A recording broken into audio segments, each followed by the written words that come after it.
સર્વને મારા જય માતાજી. આપ સર્વેનું મારી યુટ્યુબ ચેનલમાં હાર્દિક સ્વાગત છે. આજે આપણે દુર્ગા સપ્તશતીના 8મા અધ્યાયનો પાઠ સાંભળીશું, તો વિડીયોને અંત સુધી જરૂરથી જોજો. રક્ત બીજનો વધ. હું અરણિમા વગેરે સિદ્ધમય કિરણોથી આવૃત દેવી ભવાનીનું ધ્યાન કરું છું. તેમના શરીરનો વર્ણ લાલ છે. તેમની આંખોમાં કરુણા લહેરાઈ રહી છે તથા તેમની ભુજાઓમાં 5 અંકુશ બાણ અને ધનુષ્ય શોભી રહ્યા છે. ચંડ અને મુંડ નામના દૈત્યોના માર્યા જવાથી તથા ઘણી બધી સેનાનો સંહાર થઈ જવાથી દૈત્યોના રાજા પ્રતાપી શંભુના મનમાં ઘણો ક્રોધ થયો અને તેને દૈત્યોની સમસ્ત સેનાને યુદ્ધ માટે કૂચ કરવાની આજ્ઞા આપી. આજે ઉદાયુધ નામના 86 દૈત્ય સેનાપતિઓ પોતપોતાની સેનાઓ સાથે યુદ્ધ માટે પ્રસ્થાન કરે. કંબુ નામના દૈત્યના 84 સેના નાયકો પોતપોતાની સેનાઓ સાથે ઘેરાયેલા રહી અને પ્રસ્થાન કરે. કોટિવીર્ય કુળના 50 અને ધ્રોમ કુળના 100 અસુર સેનાપતિઓ મારી આજ્ઞાથી પોતપોતાની સેનાઓ સાથે કૂચ કરે. કાલક દ્રોહણ મૌર્ય અને કાલકેય અસુરો પણ યુદ્ધ માટે તૈયાર થઈ અને મારી આજ્ઞાથી તરત પ્રસ્થાન કરે. ભયાનક શાસન કરનારા દૈત્યરાજ શંભુ આ પ્રમાણે આજ્ઞાઓ આપી અને હજારો મોટી મોટી સેનાઓ સાથે યુદ્ધ માટે પ્રસ્થાન કર્યું. તેમની અત્યંત ભયંકર સેનાને આવતી જોઈ અને દેવી ચંડિકાએ પોતાના ધનુષ્યના કટકાવથી પૃથ્વી અને આકાશની વચ્ચેનો ભાગ ગુંજાવી દીધો. હે રાજન, ત્યારબાદ દેવીના સિંહે પણ ઘણા જોર જોરથી ત્રાડો પાડવાનું શરૂ કર્યું અને એ પછી દેવી અંબિકાએ ઘંટારવ કરી અને તે ધ્વનિને વિશેષપણે વધારી મૂકી. ધનુષ્યનો કંટારવ સિંહની ત્રાડો અને ઘંટારવથી સમસ્ત દિશાઓ ગુંજી ઉઠી. તે ભયંકર ધ્વનિથી દેવી કાલિકાએ પોતાના વિકરાળ મુખને વિશેષપણે પહોળું કર્યું તથા આ પ્રમાણે તેઓ વિજયની બન્યા. તે ભયંકર ધ્વનિ સાંભળી અને દૈત્યોની સેનાઓએ ચારે તરફથી આવી અને ચંડિકા દેવી, સિંહ તથા કાલિકા દેવીને ઘેરી લીધા. હે રાજન, આની વચ્ચે અસુરોનો વિનાશ કરવા અને દૈત્યોનો અભ્યુદન કરવા માટે બ્રહ્મા, શિવ, કાર્તિકેય, વિષ્ણુ, ઇન્દ્ર વગેરે દેવતાઓની શક્તિઓ કે જેઓ અત્યંત પરાક્રમી અને બળવાળી હતી, તેમના શરીરમાંથી પ્રગટી અને તેમના જ રૂપોમાં દેવી ચંડિકા પાસે આવી. જે દેવતાઓએ જેવું રૂપ, જેની વેશભૂષા અને જેવું વાહન છે, બરાબર તેવા જ સાધનોથી સંપન્ન થઈ અને તે દેવોની શક્તિઓ અસુરો સાથે યુદ્ધ કરવા માટે આવી. સૌથી પહેલાં હંસયુક્ત વાહન પર આરૂઢ થયેલા અક્ષસૂત્ર અને કમંડળથી સુશોભિત બ્રહ્માજીની શક્તિ ઉત્પન્ન થઈ કે જેને બ્રહ્માણી કહે છે. મહાદેવજીની શક્તિ વૃષભ પર આરૂઢ થઈ અને હાથમાં શ્રેષ્ઠ ત્રિશૂલ ધારણ કરેલી, મહાનાગનું કંકણ પહેરેલી, મસ્તકમાં ચંદ્રરેખાથી વિભૂષિત થઈ અને ત્યાં આવી પહોંચી. કાર્તિકેયજીની શક્તિરૂપા દેવી જગદંબા તેમનું જ રૂપ ધારણ કરેલા શ્રેષ્ઠ મયુર પર આરૂઢ થઈ અને હાથમાં શક્તિ ધારણ કરી અને દૈત્યો સાથે યુદ્ધ કરવા માટે આવ્યા. આ જ પ્રમાણે ભગવાન વિષ્ણુની શક્તિ ગરુડ પર બિરાજમાન થઈ અને ભુજામાં શંખ, ચક્ર, ગદા, શાઢ, ધનુષ્ય અને ખડગ ધારણ કરી અને ત્યાં આવી. યજ્ઞ વરાહનું અનુપમ રૂપ ધારણ કરનારા શ્રી હરિની જે શક્તિ છે તે પણ વરાહ શરીર ધારણ કરી અને ત્યાં ઉપસ્થિત થઈ. નરસિંહ શક્તિ પણ નરસિંહના જેવું શરીર ધારણ કરી ત્યાં આવી. તેની વરદાન પરના વાળના ઝંટવાનથી આકાશના તારા વિખેરાયા હતા.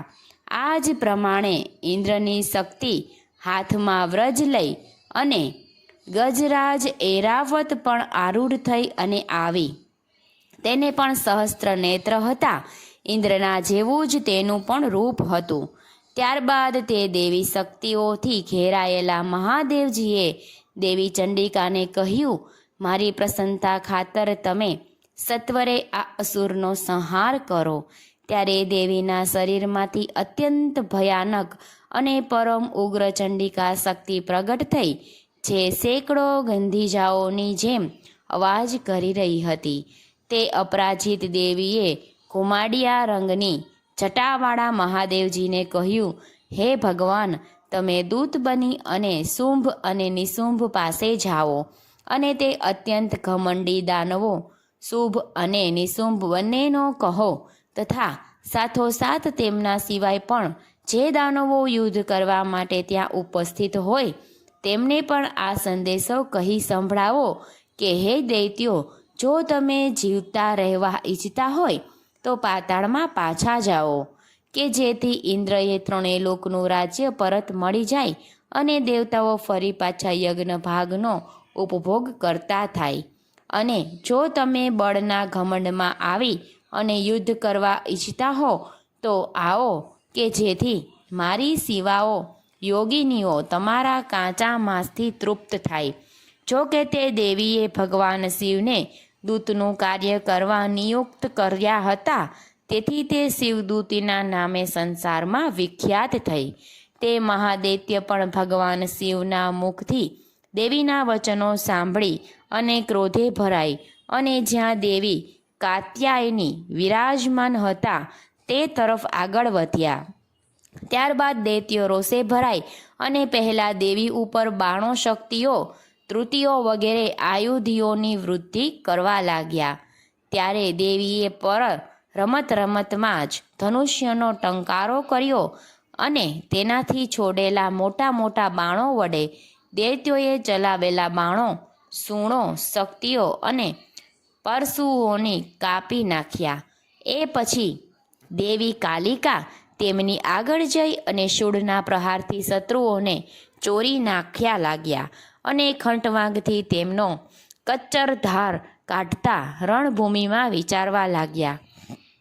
દેવી બ્રહ્માણી પણ જે તરફ ઘસતા હતા ત્યાં પોતાના કમંડળનું જળ છાંટી અને શત્રુઓના તેજ અને પરાક્રમને નષ્ટ કરી દેતા હતા.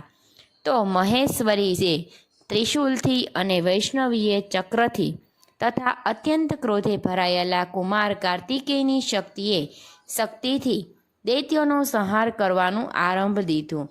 ઇન્દ્રની શક્તિના વ્રજના પરાહોથી શહેરાયેલ થઈ અને સેંકડો દૈત્યો દાનવો લોહીની ધારાઓ વહેડાવા ધરતી પર પટકાઈ પડ્યા.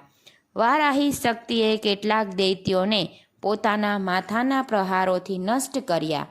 દાંતોના આગભાગ વડે કેટલાકની છાતી ચીરી નાખી અને કેટલાકે દૈત્યો તેને ચક્રના પ્રહારથી કપાઈ અને હેઠા પાડ્યા.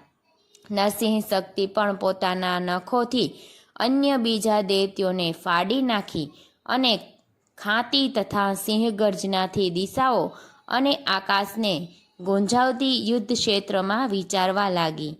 કેટલાક અસુરો શિવદૂતી શક્તિના પ્રચંડ અટ્ટહાસ્યથી અત્યંત ભયભીત થઈ અને ધરતી પર ઢળી પડ્યા અને પડ્યા પછી તેમને શિવદૂતને ત્યાં પોતાના કોળિયા બનાવી દીધા. આ પ્રમાણે ક્રોધે ભરાયેલા માતૃગણો દેવી શક્તિના સમૂહને અનેકવિધ ઉપયોગથી મોટા મોટા અસુરોનું મર્દન કરતા જોઈ દૈત્યો યુદ્ધાઓ નાસભાગ કરવા લાગ્યા. માતૃગણોથી ત્રસ્ત દૈત્યને યુદ્ધભૂમિમાં નાસતા ભાગતા જોઈ અને રક્તબીજ નામના મહાદૈત્ય ક્રોધે ભરાઈ અને યુદ્ધ કરવા માટે આવ્યા. તેના શરીરમાંથી જ્યારે લોહીનું ટીપું પૃથ્વી પર પડતું હતું ત્યારે ત્યાં તેના જેવા જ શક્તિશાળી બીજા એક મહાદૈત્ય પૃથ્વી પર પ્રગટ થઈ જતો હતો. મહાદૈત્ય રક્તબીજ હાથમાં ગદા લઈ અને ઇન્દ્રશક્તિ સાથે યુદ્ધ કરવા લાગ્યા. ત્યારે ઐન્દ્રી શક્તિએ પોતાના વ્રજથી રક્ત બીજને માર્યો ત્યારે વ્રજની ઘાયલ થયેલી તેના શરીરમાંથી ઘણી બધી જ લોહી નીકળવા લાગ્યું. તેમાંથી તેના જ જેવા રૂપવાળા અને પરાક્રમી યોદ્ધાઓ ઉત્પન્ન થવા લાગ્યા. તેના શરીરમાંથી લોહીના જેટલા ટીપા પડતા તેટલા જ પુરુષો ઉત્પન્ન થતા. તે બધા રક્તબીજના જેવા જ વીર્યવાન, બળવાન અને પરાક્રમી હતા. રક્તમાંથી ઉત્પન્ન થયેલા તે પુરુષ દૈત્યો પણ અત્યંત ભયંકર અસ્ત્ર-શસ્ત્રોના પ્રહાર કરતા ત્યાં માતૃગણોની સાથે ઘોર યુદ્ધ કરવા લાગ્યા. ફરીથી જ્યારે વ્રજના પ્રહારથી તે રક્તબીજનું મસ્તક ઘાયલ થયું ત્યારે લોહી વહેતા લાગ્યા અને તેમાંથી હજારો પુરુષો ઉત્પન્ન થઈ ગયા. વૈષ્ણવી શક્તિએ યુદ્ધમાં રક્તબીજ પર ચક્રનો પ્રહાર કર્યો અને ઐન્દ્રી શક્તિએ તે દૈત્ય સેનાપતિને ગદાથી ઘાયલ કરી દીધા. વૈષ્ણવીના ચક્રથી ઘાયલ થવાથી તેના શરીરમાંથી જે લોહી વહી અને તેમાંથીને જે જેવા આકારવાળા જે હજારો મહાદૈત્યો ઉત્પન્ન થયા તે બધાથી આખું જગત છવાઈ ગયું. કૌમારી શક્તિએ શક્તિથી, વરાહી શક્તિએ ખંડનથી અને માહેશ્વરી શક્તિએ ત્રિશુલથી મહાદૈત્ય રક્તબીજને ઘાયલ કર્યો.